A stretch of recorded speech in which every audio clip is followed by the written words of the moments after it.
Well, back to the weather now. As folks living on the west side of Corpus Christi deal with power outages from this afternoon's heavy thunderstorms, many students in the Flower Bluff ISD had to be released early because of those outages.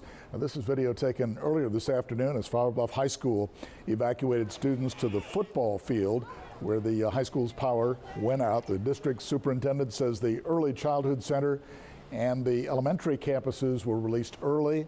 The middle school and high school students were released at the normal time, but something unusual there in Flower Bluff.